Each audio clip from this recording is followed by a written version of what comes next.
everyone guys, this is Joe again here. I am back again with another video, another DIY video.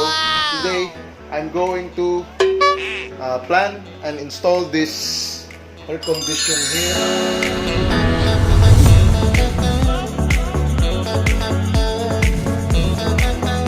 It's the Panasonic CW-MC65JPH. Okay, and I am going to install it in this place here. Wow! But I think it's not going to fit.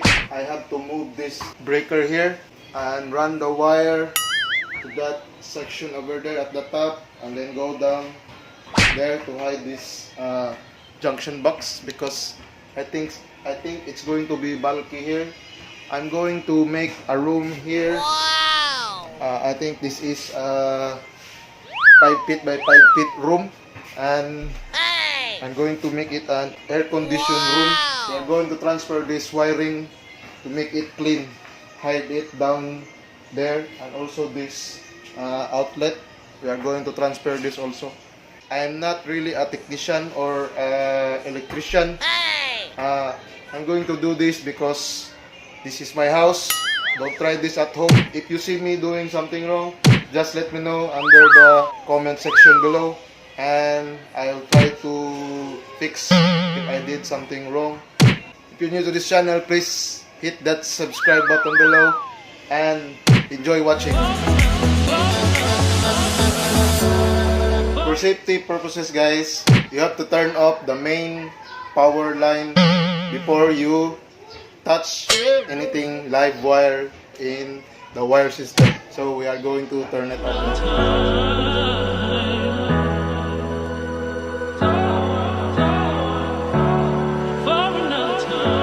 Then we're going to connect this wire here, and then we are going to run it up.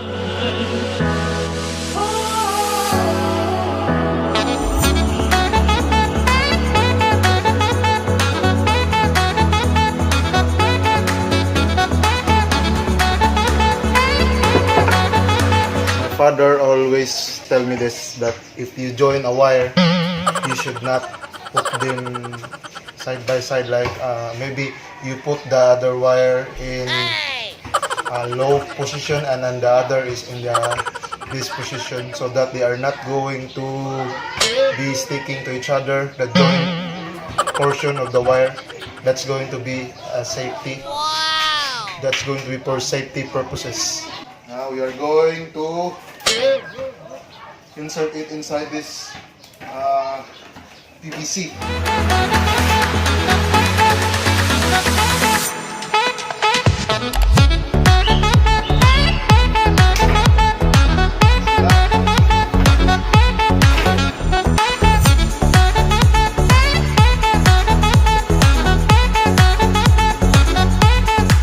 Now this time guys, we are going to install this circuit breaker in this portion here. I'm going to make a mount for it here.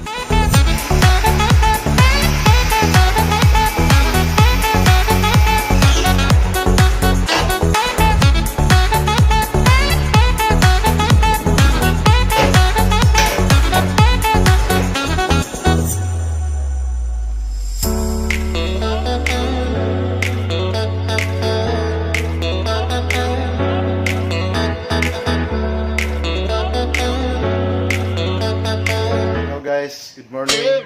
Now I have installed the breaker for the air condition, and I did it last night. Now we are ready to install the air condition unit on that portion there.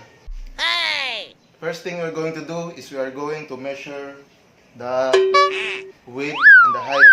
We are going to use C-Parlins. Now that we have measured it, we are going to cut this metal here.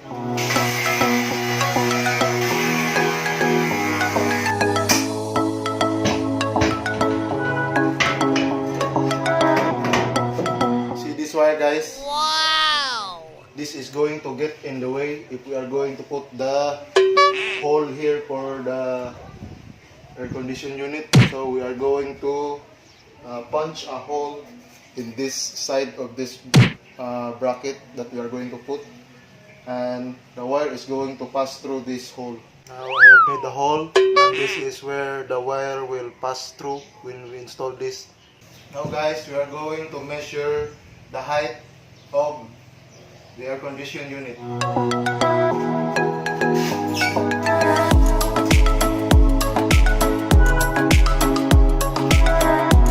That section that we have marked here,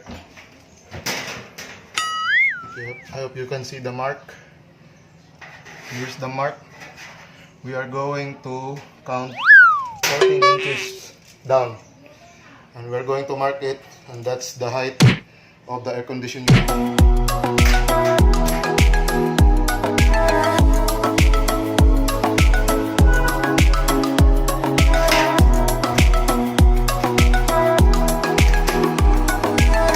It says here in the installation manual that we have to remove this cabinet screw.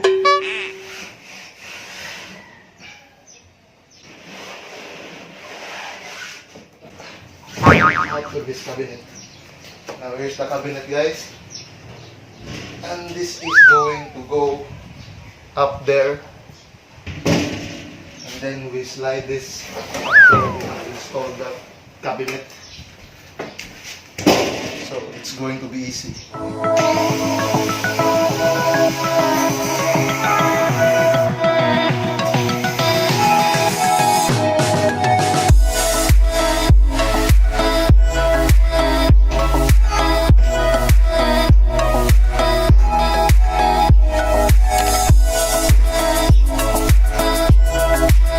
Okay guys, we have now marked the hole that we are going to make there.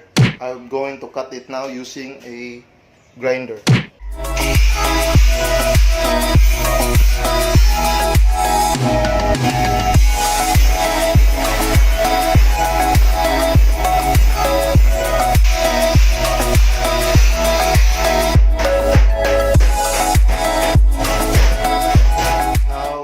Is ready, guys. We are going to install the metals that we have cut.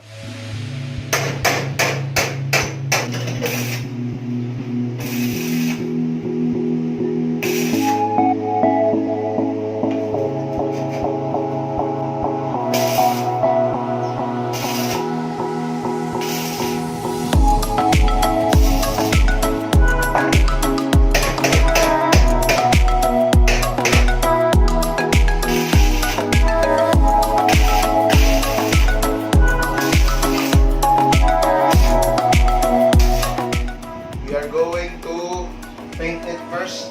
To prevent the rust, we have to paint it with primer epoxy.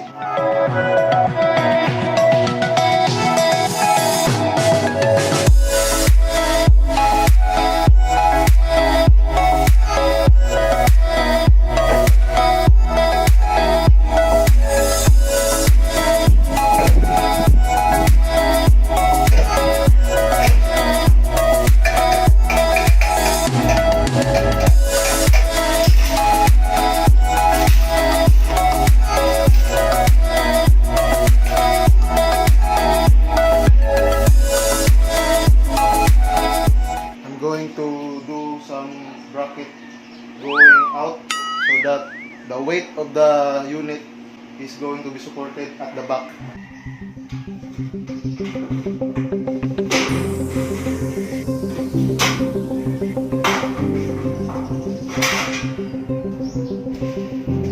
We are going to make this support at the back. Okay, now guys, we are here at the back. Here's the back of the hole that we made. Since we are here, we are going to rebits this part here, so it is going to be sturdy.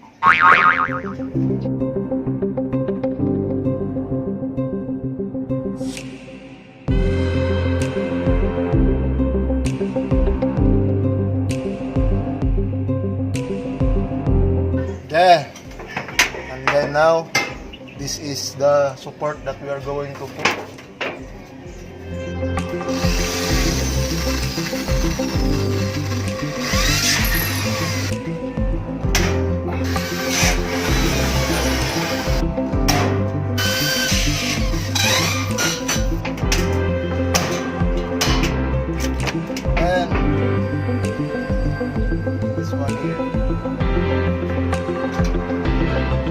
Now,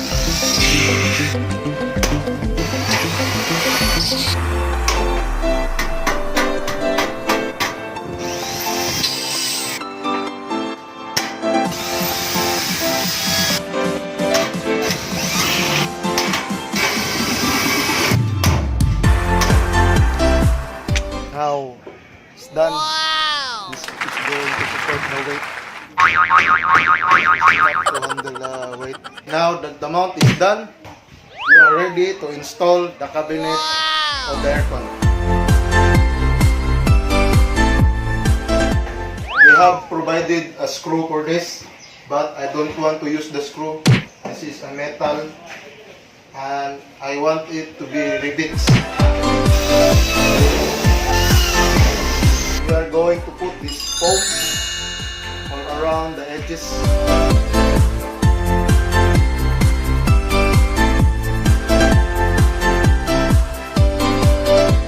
Now the foam is installed.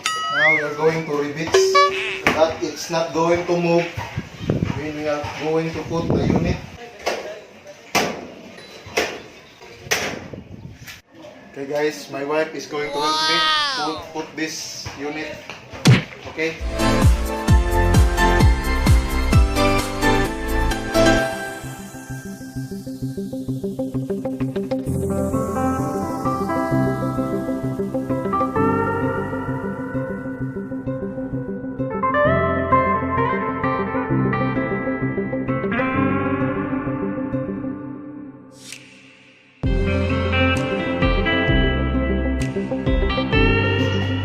Guys, we have successfully installed the air condition unit.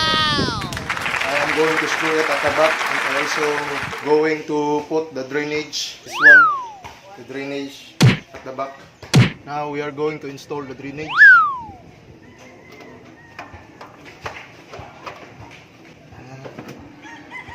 Now, the aircon is fully installed. We are going to put the front cover.